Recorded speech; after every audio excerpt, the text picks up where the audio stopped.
Welcome to Christian Life YouTube channel. Should Christians celebrate Valentine's Day? Christians can celebrate Valentine's Day if they want to. There is nothing wrong with sending a friend or your significant other a card and a box of candy on February 14th. One of the only reasons some Christians don't celebrate it is because of the pagan festival of Lupercalia. Some people believe Valentine's Day was placed around the time of Lupercalia to Christianize the time around the festival, but there is little evidence to support that claim. I personally know Christians who celebrate Valentine's Day and others who don't celebrate it because of how commercialized the holiday has become.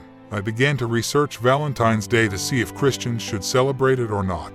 To start, let's look at the origins of Valentine's Day. Origins of Valentine's Day. There are many mysteries surrounding the origins of Valentine's Day. People debate when exactly it started and who it began with.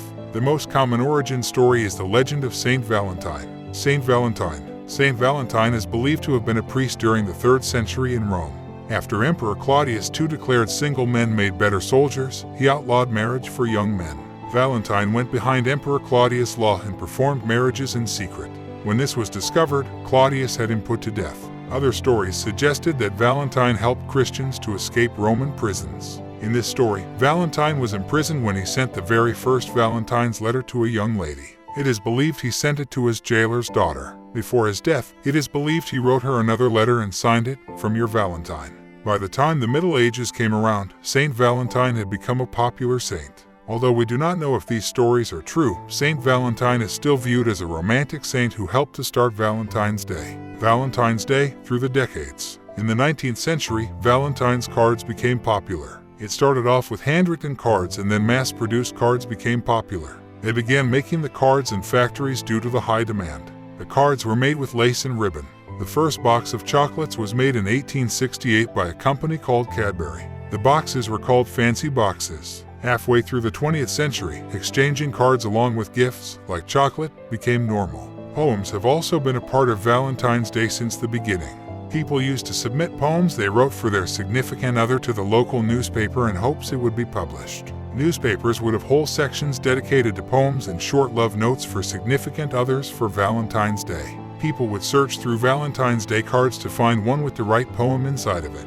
Here is one Valentine's Day poem that was included in the Springfield Republican by Elizabeth Barrett. How do I love thee? Let me count the ways. I love thee to the depth and breadth and height my soul can reach, when dealing out of sight for the ends of being an ideal grace. I love thee to the level of every day's most quiet need by some and candlelight. I love thee freely, as men strive for right. I love thee purely, as they turn from praise. I love thee with the passion put to use in my old griefs, with my childhood's faith. I love thee with a love I seems to lose with my lost saints. I love thee with the breath, smiles, tears of all my life. And, if God choose, I shall but love thee better after death. Mrs. Browning. Valentine's Day, today. Today, Valentine's Day is on February 14th. It's a celebration of love which stemmed from Saint Valentine. People express their love to their significant other, friends, and family by purchasing candy, stuffed animals, or chocolate-covered strawberries with Valentine's Day card attached to it. Here are 5 facts about Valentine's Day. 144 million greeting cards are sent every year. Americans spent $20.7 billion in 2019 on Valentine's Day. 3 in 10 people don't celebrate this holiday in America. Couples typically go out on Feb 14th to dinner together and maybe a movie afterward. The average person spends $152 on Valentine's Day. Now that you know the history of Valentine's Day and how people celebrate it today, the question is, can Christians celebrate it?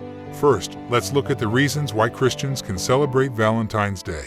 Why some Christians do celebrate it. As Christians, we are called to love another. Romans 12:10 says, "Be devoted to one another in love. Honor one another above yourselves." Christians can use Valentine's Day to show their love for one another. I have a family member who has a card-making party before Valentine's Day every year. She encourages us to think of people who wouldn't normally receive Valentines and make them a homemade card. She sends Valentine's cards to people who have recently had a loss in their family or people who don't have anyone to celebrate with. She uses Valentine's Day to remind people in her life that they are loved. Christians are free to celebrate Valentine's Day if they choose to. There is nothing wrong with sending someone a card and giving them flowers or chocolate to show your love and appreciation for them.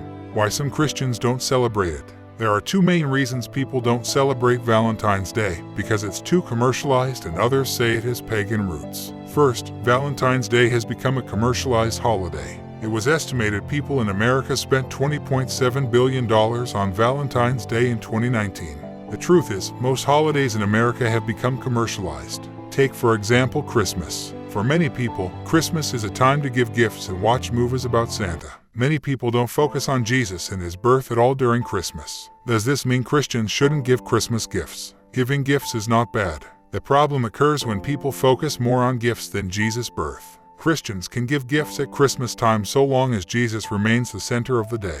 I use the example of Christmas to show that just because a holiday has become commercialized does not mean people should stop celebrating that holiday. This is not to say Christians have to celebrate Valentine's Day. Although it has become a commercialized holiday, that does not mean it is wrong to celebrate it as a Christian.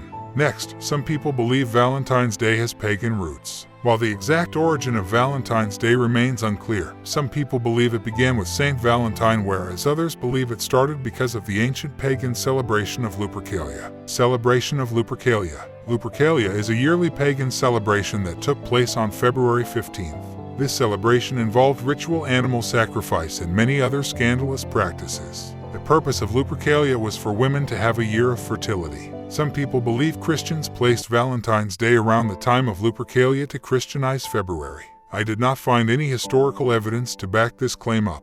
Most people believe February 14th was the day Saint Valentine was martyred. Therefore, why we celebrate Valentine's Day on February 14th. Through my research, I found it is fine for Christians to celebrate Valentine's Day. This does not mean Christians have to celebrate it, but there is nothing wrong with celebrating it. If you are wary about celebrating it because of the celebration of Lupercalia, you can choose to not celebrate. It's a personal decision as to if you want to celebrate Valentine's Day or not. Thank you so much. Kindly subscribe to our YouTube channel.